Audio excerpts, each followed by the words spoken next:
Inspector वली duty पर हैं। रात के 10-11 बजे का टाइम है और थाने के अंदर एक औरत आती है। उसके पास 3 बच्चे हैं। एक बच्चा गोद में है जो कि 4-5 महीने का है और 2 बच्चे जो हैं वो चलते हैं, एक 3 साल का कह लें, एक 5 साल का। और थाने में आकर वो इंस्पेक्टर साहब से कहती है कि मेरे शौहर ने मेरे ऊपर तशद्दुद किया है और मैं अपनी माँ के घर गई थी तो मैंने उनका दरवाज़ा खटखटाया, लेकिन मेरी माँ जो है उन्होंने दरवाज़ा नहीं खोला। शायद वो सो चुके हैं, वो उठे नहीं, क्या वजह बनी, तो मैं यहाँ आ गई हूँ। अब इंस्पेक्टर साहब जो हैं वो परेशान हैं और उन्होंने औरत की तरफ मुतवज्जे होकर कुछ सवाल पूछे। तो औरत ने कहा कि मेरा ये जो छोटा बच्चा है इसने 3 दिन से कुछ नहीं खाया पिया, दूध नहीं पिया। मैं जो मेरे साथ है मैंने भी कोई खाना पीना नहीं किया और इसलिए ये रो रहा है। अब इंस्पेक्टर साहब ने जब उस बच्चे को देखा तो उसकी आंखें अंदर की तरफ धंसी हुई थी भूख की वजह से। बाकी बच्चे जो थे उनका भी कुछ ऐसा ही हाल था।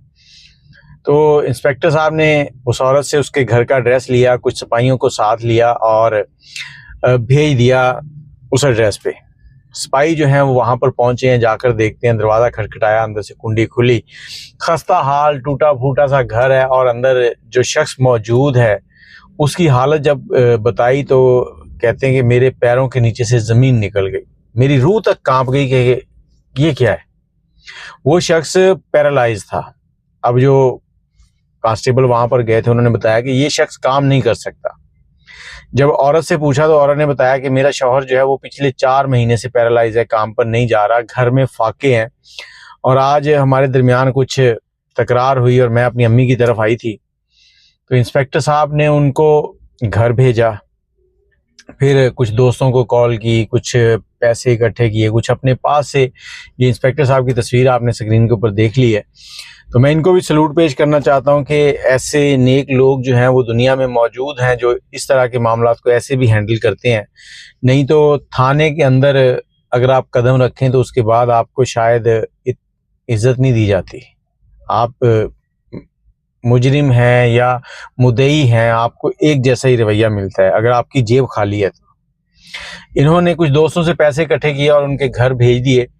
और अब इंस्पेक्टर साहब कहते हैं कि इस वीडियो के पीछे, उनकी मैंने एक वीडियो देखी थी वो आपसे शेयर कर रहा हूँ, कि इस वीडियो बनाने के पीछे कुछ वजूहात हैं। आज हम लोग अपने हकूक भूल चुके हैं, हम हमसायों के हकूक भूल चुके हैं। हमारे हमसाए जी रहे हैं, मर रहे हैं, हमें नहीं पता होता। हमारे घर में बकरा पका हुआ होता है और साथ वाले घर में एक टाइम का खाना भी नहीं पक रहा होता। कुछ ऐसे हालात चल रहे हैं, हम वाकिफ ही नहीं हैं। अल्लाह ताला ने हकूकुल इबाद की बड़ी जिम्मेदारी दी है।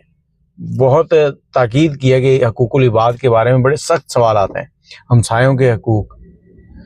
और आज के नौजवान जो हैं वो क्या करते हैं कि माँ बाप को नहीं बताते, पैसे जमा किए और पिज़्ज़ा खाने चले गए, बर्गर खाने चले गए, कहीं पार्टी पे चले गए, कहीं घूमने चले गए, घर पे झूठ बोल देते हैं।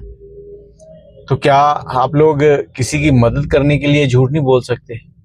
अगर आप किसी ऐसे इंसान की मदद करते हैं जो मुस्तहिक है और दूसरी तरफ अगर आप तलवार लेके जिहाद करते हैं तो शायद दोनों बराबर ही हों। अपने इर्द गिर्द देखा करें। और आज के नौजवान में एक और चीज़ की खामी आ गई है कि वो अपने बुजुर्गों के पास नहीं बैठता। बुजुर्ग घर में अकेले बैठे रहते हैं, सारा सारा दिन कोनों में लगे रहते हैं और नौजवान जो अपने यारों दोस्तों में घूम रहा है, मोबाइल में घूम रहा है। जो घर में टाइम होता है वो मोबाइल में गुजारता है और बुजुर्ग जो हैं वो परेशान होते हैं, एहसास कमतरी का शिकार हो जाते हैं। लेकिन वो बुजुर्ग फिर भी उनसे कोई पूछ लेना कि आपके बच्चे, तो वो यही कहते हैं कि हमारे बच्चे माशाल्लाह बहुत अच्छे हैं, बहुत अच्छे हैं, इस तरह से। तो आप लोगों से गुजारिश है, ये एक छोटी सी वीडियो थी जो मेरे सामने आई तो मैंने कहा चलें आपसे शेयर कर ली जाए कि आपके इलाके में आपका कोई जानने वाला है या नहीं है। अगर वो मुस्तहिक है तो उसकी हेल्प ज़रूर किया करें।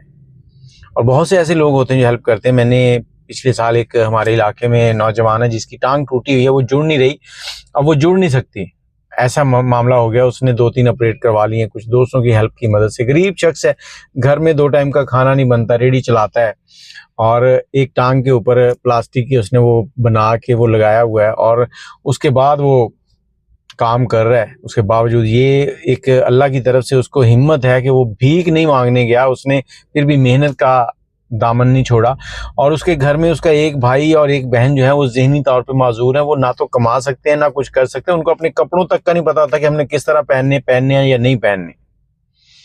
اللہ تعالیٰ سب کی مدد فرمائے، اور آپ کے پاس اگر کبھی کوئی استطاعت ہو تو مدد ضرور کیا کریں لوگوں کی۔ دعاؤں میں یاد رکھیے گا۔ اللہ حافظ۔